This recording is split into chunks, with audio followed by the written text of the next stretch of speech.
this is an iHeart podcast. Guaranteed human.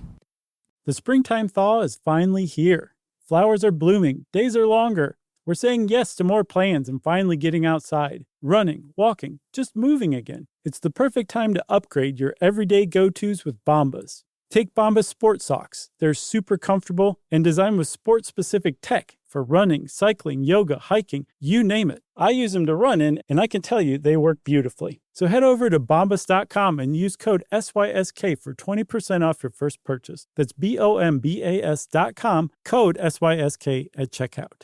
With no fees or minimums on checking accounts, it's no wonder the Capital One bank guy is so passionate about banking with Capital One. If he were here, he wouldn't just tell you about no fees or minimums. He'd also tell you about how Capital One cafes are open 7 days a week to assist with your banking needs. Yep, even on weekends. It's pretty much all he talks about, in a good way. What's in your wallet? Terms apply. See CapitalOne.com/bankguy. Capital One N.A., member FDIC.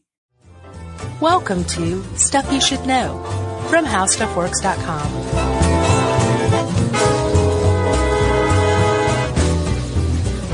Hey, and welcome to the podcast. I'm Josh Clark. There's Charles W. Chuck Bryant. There's Jerry. Hooray! That makes this Stuff You Should Know. That's right. How's it going? It's going well. Great. You got your canned soda? Canned diet soda with, unfortunately, it contains phenylketonuria, Yeah. which is a big problem. Have you looked into that? Well, I mean, I don't drink that stuff as a rule because of all the junk in it. No, but have you ever looked into that condition? It's a metabolic condition, I think. No. Where it's like you can't have protein, basically, but you also have to live. Interesting. Yeah, it sounds terrible. I know you can clean a toilet with canned soda, and you can make a penny shiny overnight. Yeah, you can loosen rusted nuts and bolts. Yeah, or you can drink it. Right. As That's the most delicious thing to do. as go juice. It is go juice of a type. Sure. You know me, I like my orange soda every now and then, though, like the Waponi Woo. That and a root beer is about all I'll partake Root beer is in. great. What about cream soda? Yeah. You're not a big cream soda fan? No, it's fine. I'll have one of those every 2 years. I'll have I'd say that's about right. 5 root beers a year and about 10 orange sodas a year. Do you have them in your fridge with like a little bit of masking tape so they're numbered? Like, there's No, number I don't 5, buy them there's and keep 4. them in the house. They just, You should. It's probably cheaper by 30, 40 cents. yeah, and this is not a big statement on health and wellness. My family didn't buy that stuff growing up because we were, they were teachers and we didn't have a ton of money. And What'd you drink? water. Just water. A lot of water, dude. Really? Yeah, especially in restaurants. We'll just have water. Yeah. That kind of deal. Gotcha. Because the other stuff costs money. But in retrospect, I'm glad, because I never developed a big affinity for sodas. Yeah, no, it's pretty great for your mom. Yeah. So thanks, Mom, for the Yeah. milk, for the milk and water. Way to go. So, Chuck. Yeah. I would say this is a perfect segue to what we're talking about today, animal camouflage. Yeah, we covered a little bit of the this in the coolest animal ever, the octopus podcast. Yeah, we also talked about Iridescence, I think. yeah, and how do butterfly wings get their color? Yeah. That was, when people say like, what's an episode that everybody overlooks that you thought was great? There's like 50 of them at least. Sure. More like 650. Yeah. But I would say that the butterfly wings episode is a really sterling example of that. Where it's just like, you think it's going to be boring, but it led us into all sorts of stuff. Optics, color, Yeah. Light. butterflies, Sure. migration, like all sorts of really cool stuff. Light, yeah.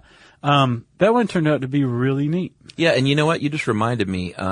We should mention that we have close to 700 podcasts now. We're really close. And a lot of people that maybe find us via iTunes or another pod player think we might only have like 300. Yeah, it's funny to see that triumphant tweet, like, just listen to all 300 episodes of Stuff You Should Know. My life is complete. We're It's like, oh boy, I'm so sorry. You got a long road to hoe.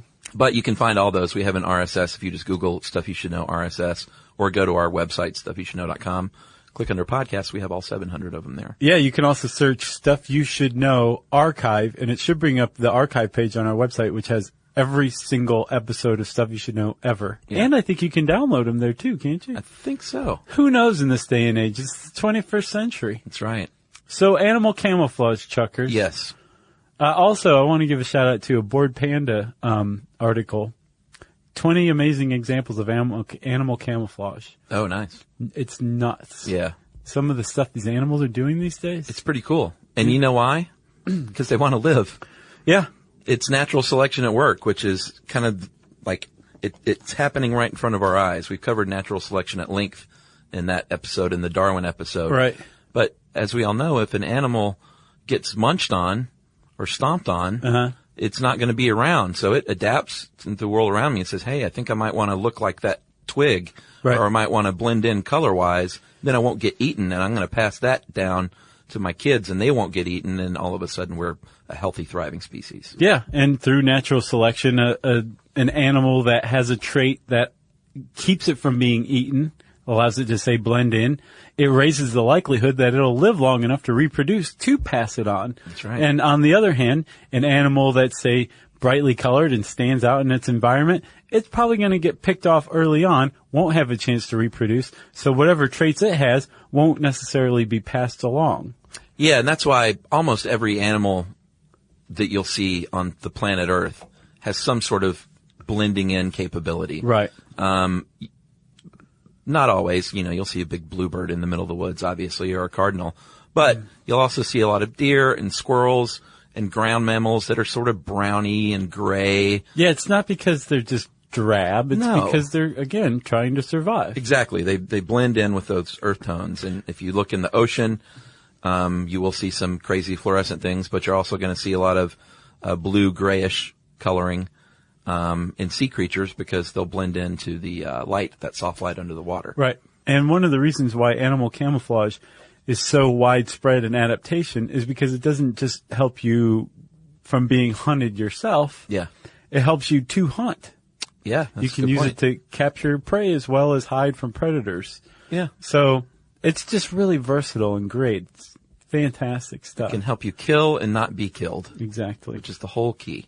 So there's a couple of different ways, or there's some factors involved in how animal camouflage will develop within a given species. First and foremost, it depends on how the animal behaves and its physiology. Yeah, like if you're a mammal, obviously your fur is going to play a large part. If you're a fish or an amphibian, your scales, your skin might. Right. If you're traveling big packs, you might use that to your advantage. Mm-hmm. Or if you're a solo flyer, you might find a way to work that into your routine, your survival routine. Yeah. So, I mean, the animal itself, the camouflage it develops, what type of animal it is and how it behaves, those are going to have a huge impact. So, too, will the environment. Probably more than anything else, the environment will predict how the animal's camouflage will develop, because what you want to do is blend into the background. And so the natural habitat, the environment that the animal lives in, will become the model for the camouflage. Yeah, like if you're surrounded by green, you're probably going to be green. Right. Or you might be dead soon. The other is, the final way is the physiology and behavior of the predators and prey that seek those animals out for lunch. So for instance, if your main predator is colorblind, then you're not going to mess with changing color. You might alter over time, just like maybe the stripe pattern on your body or something. Right. It's about pattern, not color necessarily. Yeah. So your own physiology and behavior, the behavior and I guess physiology of your predators or your prey, and then the actual environment that you inhabit. These are the big three when it comes to determining animal camouflage. Yeah, and most of the camouflage that we see around us all falls under the banner of blending in to your surroundings. Just being casual. Yeah. And then there's basically two ways. Color is huge. It's not the only thing, but it's one of the bigger points of animal camouflage. Sure. And then there's two ways that color is produced here on planet Earth by animals.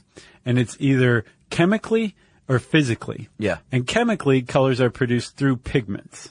That's right. Biochromes. They're microscopic natural pigments. And they produce these colors chemically. And for instance, your chemical makeup might absorb some colors of light, reflect others. That's going to make you appear to be a different color or be a different color. Right, exactly. So like, I looked up human pigment or human pigmentation to see if that was an example of camouflage. Couldn't find anything. It wasn't like one of those ones where you do a Google search and you're like, oh, this is obviously a dumb question.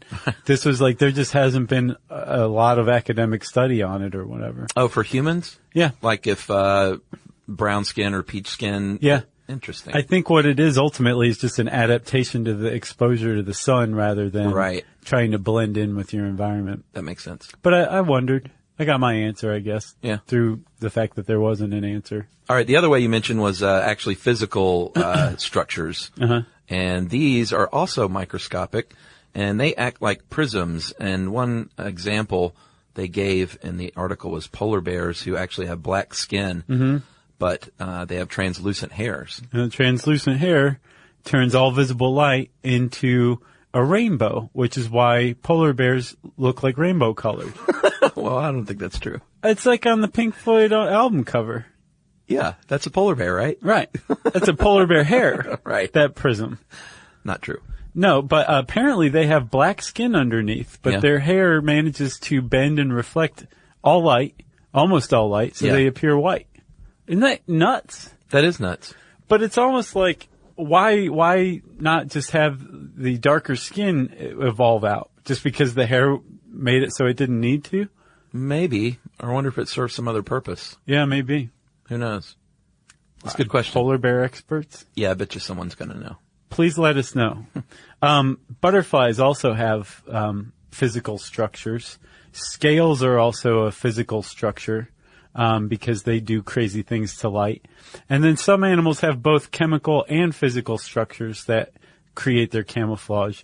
Apparently, a lot of reptiles are green because they have physical structures that bend light and reflect light, except for, say, yellow. But then they have pigments underneath the skin that create blue, or vice versa probably, now that I say it out loud. And then you put the two together, and you have green, which helps for a snake that lives in bright green trees. Sure. Yeah, and all these animals have their own method, I guess, with their physiology. Like, obviously, mammals have their fur. Fish, amphibians, reptiles, they're going to use their scales. Birds have their feathers. And even insects use their exoskeleton, which can actually, like, the texture of the exoskeleton can be changed over time to better blend in. Yeah, right. Like, think about the wings on a grasshopper. They look a lot like a leaf, right? Yeah. But one of the reasons they look like a leaf is not just because of the color, but because of the texture. It's got kind of this matte thing. If they were like a high shine polish, the thing would stand out pretty clearly. So it's not just color, it's also texture as well, and patterns, as we'll see. But color is probably the most widespread part of animal camouflage. Yeah, and apparently the squirrel's fur is rough and uneven to resemble the texture of tree bark. Yeah, makes sense. Yeah, I never really noticed that. I can spot a squirrel a mile away, though. Well, that's because there's like a zillion of them in Atlanta. And because I hate them. Oh, that's right. So we'll talk more about animal colors and all the neat stuff that can happen right after this message. Stuff you should know. Have you ever invested in something that seemed incredible at first but didn't live up to the hype? Well, marketers know that feeling. They optimize for the numbers that look great, impressions, reach, and reacts. But when they don't show revenue, well, that's a not so great conversation with the CFO. LinkedIn has a word for that: bull spend. That's right, because you need to invest in what looks good to your CFO. LinkedIn Ads generates the highest ROAS, 121% of all major ad networks. You can reach the right buyers with LinkedIn Ads, and you can target by company, industry, job title, and more. So cut the bull spend. Advertise on LinkedIn, the network that works for you. Spend $250 on your first campaign on LinkedIn Ads and get a $250 credit for the next one. Just go to linkedin.com/SYSK. That's linkedin.com/SYSK. Terms and conditions apply.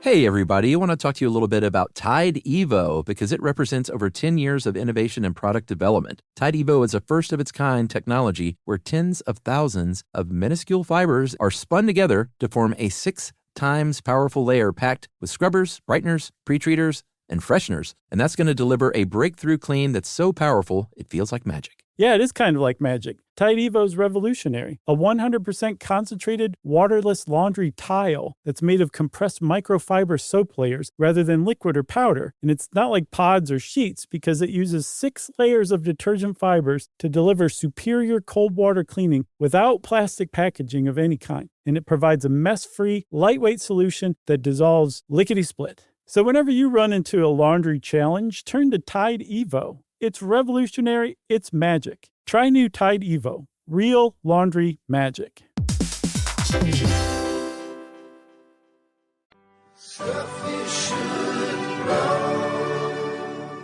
All right, we're back, and we are talking about changing of the seasons now because animals will change themselves depending on the change of the seasons. They can actually adapt to the seasons to blend in. Do you see how cute these foxes are? Look at how cute that fox is. Oh, That's dude. the same type of fox. I love foxes. So the Arctic fox lives in an environment, a habitat where some of the year it's snowy, other parts of the year it's woody and muddy. Yeah. And so as a result, the Arctic fox has evolved to change its coat depending on the season. Yeah. That's a sharp adaptation. It's pretty awesome, and it's actually triggered by hormones. The animal senses the changing of the season because of like the shift in daylight, maybe shifts in temperature, and they'll release hormones, and there'll be a reaction, and all of a sudden there are different biochromes being produced, and that little fox can change color. Right. They're making different pigments. The thing is, and some bird species do this too, but not a lot of mammals, but some mammals will change their coat. The thing is you can't, or the fox or the bird can't do anything to change its actual coat. Right. Once the coat is grown out. Sure. It has to shed its coat or molt its feathers. Yeah. And then regrow new ones that better match the new thing. So that's why, apparently a lot of mammals molt is to change the color of their coat. Yeah, that's pretty awesome. It is pretty awesome. Have you ever seen the videos of the pet foxes on the internet? Yeah. Oh man. They're very cute. Little fluffy tails wagging and like those little chirpy noises they make when they get petted. Yes, that one in particular. Adorable. And then Chuck, have you heard about the peppered moth? I don't think so. You have. Okay. It's this sterling example of natural selection in practice, but it's based on camouflage. So in London, during the Industrial Revolution. That's London, England? Yes. Okay. It became so sooty that the white-bodied peppered moth, which is exactly what it sounds like. It's kind of peppery looking. Yeah. It looks like if it landed on the side of a birch tree, you know, the white ones. Oh yeah, those are beautiful. It would just blend right in Oh, because of the mixture of white and black. Yeah. The thing is there's so much soot produced during the beginning of the Industrial Revolution in London that these moths that had any white to them would stand out like a sore thumb. Sure. And were predated, eaten. Yeah. There was a variation on this called the black-bodied peppered moth. Did it change because of the soot? So the thing is the animal itself didn't change. Different varieties of the same species, one was eaten, one thrived. Right. Because of the change in the amount of soot. But it happened very quickly. How do they know they just weren't white moths covered with soot? They're pretty sure they weren't. Okay. And then now that the soot has been whipped largely in London, the white-bodied pepper moth is now predominant again. Wow. Because it can blend in a lot more easily because there's less soot. Because London cleaned up its act. Yes. In some ways. Right. What ways has it not? I don't know. They like to drink a lot. They really do. But don't they stop at like 11? No, I just remember Like everybody starts drinking at 4, and then they drink for several hours, but then they stop at 11. Oh, like the bars aren't open all night or something? Yeah, I think so. Yeah, the only time I went to London, I just remember thinking, man, they really do drink a lot. This is great. And I remember buying canned beer in the store. And I was like, all they've got is tall boys. And they were like, what's a tall boy? Right. They're like, we just call that a beer. That's a shorty. Yeah. You should see our tall boys. You call them kegs. I can't wait to go back. We're hoping to maybe come to London for a show. Fingers crossed. All right, so where were we? Oh, we were talking about biochromes. Those are the cells on the near to the skin surface. Or, in the case of the octopus or the cuttlefish, you can have deeper cells called chromatophores, which we talked about at length in the octopus episode. And those are amazing. Those are pigmented cells that the octopus and the cuttlefish can basically manipulate these cells and contract and expand these things. Yeah, like the surface area can expand up to 500% when they want to show that particular pigment. Yeah, and a good, I don't know if we had mentioned this in the last octopus one, but a good way to see this in action is to take like a balloon, like a red balloon, and just blow it up a little bit and tie it off. You know, if you squeeze that balloon, it's going to change its color. It's going to become lighter, and then when you unsqueeze it or let it go, it's going to go back to that dark red. And that's kind of the same thing that's going on with the manipulation of the chromatophore. Right, and that's different shades of the same color. Well, they yeah, have different chromatophores of totally different colors. And they can call up what they want, right? Yeah, so if they want like all black, they could reduce the size of everything but black and just show the black. But they can also mix and match to create colors that are basically a blend of their different colored chromatophores. So if they have blue and yellow and they're showing those equally, they'll have a nice healthy shade of green overall. And with cuttlefish in particular, they've done some recent study and they found that not only do they have chromatophores, they have two other structures that help too. They have leucophores, which scatter light very efficiently. Then they also have iridophores, which produce iridescence. So that's why it's not just like a flat color change. It's like it's like magic. When you see an octopus quick change color or a cuttlefish. They have iridophores too, right? Yeah. Yeah. It looks like it looks like it's just become a completely different animal, not just color-wise, but texture and all that is all just optical illusions. Yeah, the octopus can shape texture and color in a second. Right. It's not like, I mean, if you've seen the video, it's not the kind of thing that's like, oh, it's changing now. Yeah. I mean, you blink your eyes and it's a underwater plant. Exactly. What's nuts, though, Chuck, is they've studied the cuttlefish, and it's a color-changing maniac. Yeah. Cuttlefish are colorblind. They have no idea. They know that it's visually driven because they've deprived it of visual cues before and shown that it's not quite as adept at changing its colors. Yeah. So they know that it's visually driven, but they have no idea how a cuttlefish can tell what color to change to because it's colorblind. Isn't that cool? Well, maybe, I don't know. There's no mirrors down there. Maybe they don't even know what color is.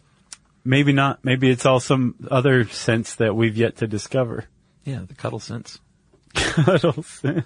I guess we can, I know we mentioned this in another one about the chameleon. It may have been, or was that a Don't Be Dumb episode? What? That chameleons don't change their color to blend in. They actually change color depending on their mood. I've not done that one.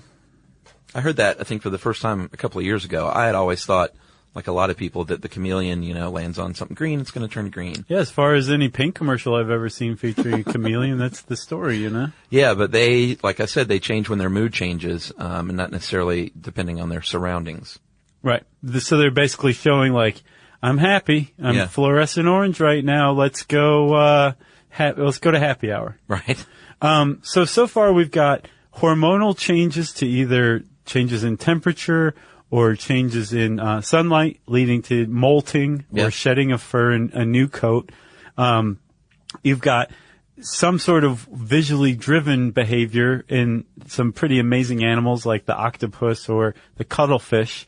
You've got chameleons changing based on their mood, which again I guess would probably be hormonally triggered. Yeah. And then you've also got some that change their color, their camouflage based on diet. Like the nudibranch. Yeah. Or as I like to call it, the nudibranch. Yeah, the nudibranch. Did you look at these? No. Amazing. It's one of those like super brilliant fluorescent, very colorful things. Mm-hmm. And they are sea creatures and they alter their diet, depending on what kind of coral, they are near. They will eat that coral and deposit that pigment, from the coral into their skin. Right. And their intestines, and it'll just change the color to blend in with what they're eating, basically. Yeah, because what they're eating is also what they're living on. So when they eat a specific type of coral and that changes their color, they blend in with their surroundings. Pretty ingenious. Yeah. Smart nudibranches. Way to go. There are also fish who change, color without changing their diet. And that is sort of like the molting in mammals and birds. The fish, and this is something that happens over time. Right. It's not like I'll eat and change colors. But if a fish changes environment as a species, it's going to get new cues and look around and say, well, I might want to think about turning a little more green over time as a species. I might want to think about that. So I'm going to release some hormones, and maybe over time my sons and my son's sons might eventually really blend in well. Right. And oh crap, here comes a shark. Yeah. Hide. Exactly. Have you heard of the glass frog? It's neat. It's translucent, so you can see its internal organs very clearly. Oh wow. But I was like, what adaptation is that? Seriously. Like, how does that figure with animal camouflage? And no one's sure. There's no definitive answer, but it seems like the best theory I saw was that its translucent skin makes it invisible. Oh, really? Which makes sense because its guts are green, Uh-huh. and I think it's a tree frog, so it's invisible, I guess, to some predators. Or maybe it just wants to be a part of the body's exhibit really badly. It looks like that. It's Yeah. the frog version of the Invisible Man. Man, I'll have to check that out. So we'll talk more about some other uses for camouflage right after this. Stuff you should Have you ever invested in something that seemed incredible at first but didn't live up to the hype? Well, marketers know that feeling. They optimize for the numbers that look great, impressions, reach, and reacts. But when they don't show revenue, well, that's a not so great conversation with the CFO. LinkedIn has a word for that: bull spend. That's right, because you need to invest in what looks good to your CFO. LinkedIn Ads generates the highest ROAS, 121% of all major ad networks. You can reach the right buyers with LinkedIn Ads, and you can target by company, industry, job title, and more. So cut the bull spend. Advertise on LinkedIn, the network that works for you. Spend $250 on your first campaign on LinkedIn Ads and get a $250 credit for the next one. Just go to linkedin.com/SYSK. That's linkedin.com/SYSK. Terms and conditions apply.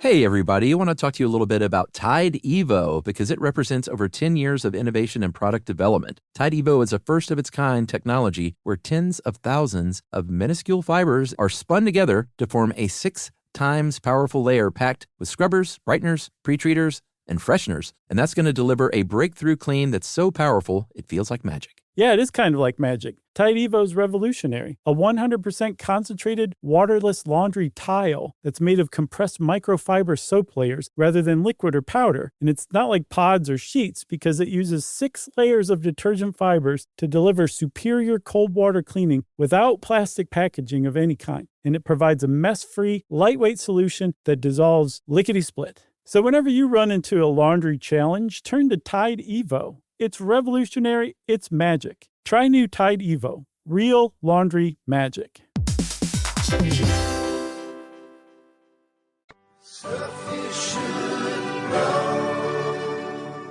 We talked about coloration and stuff like that, but there are also designs that animals can use to blend in, and that is the model pattern that they're using. Like, let's say a zebra stripes. Right.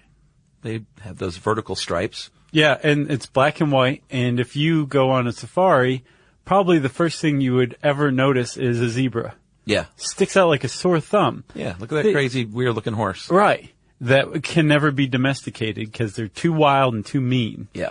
The thing is the zebra is not camouflaged for you. It doesn't care about you or your family. No. It cares about the lions that's hunting it, and lions are colorblind, so they can't see that a zebra is black and white and the leaves and grass that it's blending in with are brown and khaki and green. Sure.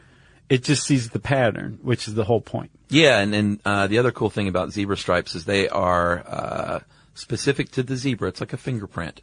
Oh, yeah. So they help them identify each other, or maybe the pack, like, ooh, look at that pack. That's not my pack, because those stripes are not my stripes. Right. This is pretty interesting. Or this is King Seraphon. Yeah.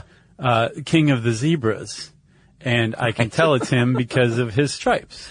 And by the way, when I say pack, I mean herd. Herd, you're right. So save your emails. Well, what's neat is, so zebras do work in herds or live in herds, and they use stripes to identify one another. Like a mom will be able to keep an eye on her kid, her foal, from a ways off, because to a zebra, it's plainly obvious that that's her kid. It doesn't look like anything else. To us, it looks exactly the same. Right. But another adaptive measure of the animal camouflage of zebras is that since they do exist in herds, it makes it really hard for a lion to pick out what the heck is going on. Yeah. When you've got a herd of zebras, because their stripes are running into each other and you can't tell which zebra ends where or begins where. And it makes it harder for them to pick out like the weak and the injured. Yeah, and that's the same true with a lot of striped fish. A shark might just see a big blob of stripy things. Right. And not realize, and that's why it's, they travel in schools, not the only reason, but to help themselves look larger and just sort of blend in as a big gelatinous, stripy, fluorescent thing. Exactly. Because they're kind of like, well, there's no way that a shark's not going to see this school of fish, or there's no way a lion's not going to see this herd of zebras. Yeah. But we can make it really difficult for this predator to create a good attack strategy, because this is very confusing. That's right. And that's called disruptive coloration. It's a pretty neat trick that they use. Another thing they can use is what they call visual disruption. Visual? Yeah. Did I say that funny? That's typically how it's pronounced. It sounded weird coming out of my mouth. Visual? Yeah. This is when patterns are out of line with the body's contours. So it looks like someone has thrown some sort of projection superimposed on top of that animal. Right. Or it looks like it really just blends in with the grasses or whatever that it's walking among. Right. Rather than, if it did follow the contours, it'd be like, oh, well, look at that zebra right there standing in the grass. Right, exactly. Yeah. Another cool thing that animals can do is imitation or mimicry. And this is when they say, you know what, I can't manage being ignored. I'm not that good, but at least I can be seen. I can't manage to not be seen because I'm not that good. Right. But maybe I can manage to be ignored. Yeah. Like, I'm a walking stick insect, and those are so neat. They're so cool because they look so much like twigs and sticks. And that's what they're trying to do. They're like, well, I know you see me, but hopefully you just think I'm a stick. It's funny. It looks like a stick with the head of Beaker from the Muppets. Yeah. The katydids, another one. You ever seen those? They look like leaves. Yeah, like really look a curled lot like leaves. Green leaves. Yeah. Did you see the hawk moth caterpillar? Yeah, that's one of my favorites. It is awesome. I was like, what do you mean it looks like a snake? Come on. And then I did a Google image search. Yeah. It looks exactly like a snake. It does. Like, I would be freaked out thinking it was a snake, and I'm a smart human. Yeah, there's certain photos I've seen, I think maybe the one you found, where it compares a snake to this thing. No, I didn't see one compared. It was just on its face. Yeah. Prima facie. Pretty amazing. Yeah. And that is the hawk moth caterpillar, our favorite moth caterpillar. For sure. Oh, another thing that they can do sometimes if they live in an ecosystem where a lot of times, like, super poisonous animals are really brightly colored. Oh, yeah. The non-poisonous animals will be like, you know what? Everyone's ignoring that guy because if they eat it, he will die. So over time, let's ourselves evolve to have bright colors, even though we're not poisonous. Yeah. So we can look like that dude that is poisonous. False flag camouflaging. Brilliant, brilliant color mimicry. So, Chuck, you got anything else? I got nothing else. That was Animal Camouflage, one of our great animal episodes. Those are always fun. They make me feel like a kid. Yeah, I mean, agreed. You know? Sure. If you want to learn more about animal camouflage, you should type those words into the search bar at howstuffworks.com. Don't forget the U. And since I said that, it's time for listener mail. Greetings from Connecticut is what I'll call this. Because Christina lives in Connecticut. It makes sense. Or as I like to say, Connecticut. Okay. That's how I remember how to spell it. Sure. Why is that C in there? It's sort of weird. I don't know. Yeah. I want to thank you guys for your podcast on bipolar disorder. I've struggled with this since I was first diagnosed at 18 with bipolar 2. I always said I got the short end of the stick in disorders as I suffer from only small bouts of highs and long bouts of lows. Oh, yeah. Most recently, I suffered a nervous breakdown due to stress from work. I'm currently on medical leave from work. My bipolar has progressed to hallucinations, Oh, no. which are not fun. I see something that my mind is trying to tell myself isn't really there, but the anxiety and fear that it's really there overcomes me. My family is old school and chooses to ignore it. Old school, that's one way to say that. Sure. And act like it isn't happening. I should also add that I come from a family of medical professionals and therapists. Wow, that doesn't make sense. No, that's very surprising. They're like, absolutely, honey, there's a clown with a knife coming at you for sure.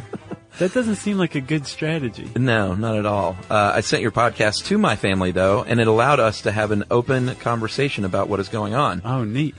I'm a little alarmed that her medical professional families needed our show. Right, but we saved the day, though, so. We did. Your podcast truly is a wonderful tool for anyone that wants to explain to someone what we struggle with on a day-to-day basis. You guys are great and often keep me company while I paint during my hypomanic episodes. So she is eternally grateful, and that is Christina. And Christina, I wrote you back, but hang in there. I hope your family is more understanding now, and I'm glad we could help. Yeah, for real. Thank you very much for letting us know about that, Christina. We appreciate it. If we have helped you through a tough time or fostered a conversation that panned out well, just the ones that panned out well, we want to hear about those. Yeah, I don't want to hear if you got in a fist fight because of something we said. No, it's not our fault. Unless you won. You can let us know about all this stuff and more by tweeting to us at SYSK Podcast, by hanging out with us on our Facebook page at facebook.com/stuffyoushouldknow, or by sending us an email to stuffpodcast@howstuffworks.com. And don't forget our great website, our home on the web, the internet clubhouse known as stuffyoushouldknow.com.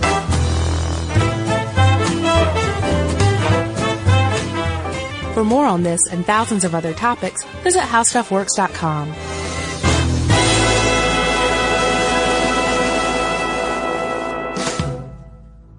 The next time you end up with something on your shirt, don't turn to your usual detergent. Check out Tide Evo. Tide Evo represents over 10 years of innovation in product development. It's a revolutionary 100% concentrated waterless laundry tile made of compressed microfiber soap layers rather than liquid or powder. It's not pods and it's not sheets. It uses 6 layers of detergent fibers to deliver superior cold water cleaning without plastic packaging. It's mess-free, lightweight, and dissolves quickly. Try new Tide Evo. Real laundry magic. Everyone knows winter is the real mess maker. You don't need WeatherTech floor liners for summer unless you hit the beach and half the beach ends up back in your car, or the campsite dirt ends up in your trunk. Then you'd want a cargo liner, or a road trip goes sideways, lemonade spills, ketchup goes rogue, ice cream drips. Yeah, you'd be pretty happy about those WeatherTech seat protectors. So just to be clear, as the mud you're inevitably going to step in this summer, you don't need WeatherTech unless you plan on doing summer. Visit WeatherTech.com today. This is an iHeart podcast. Guaranteed human.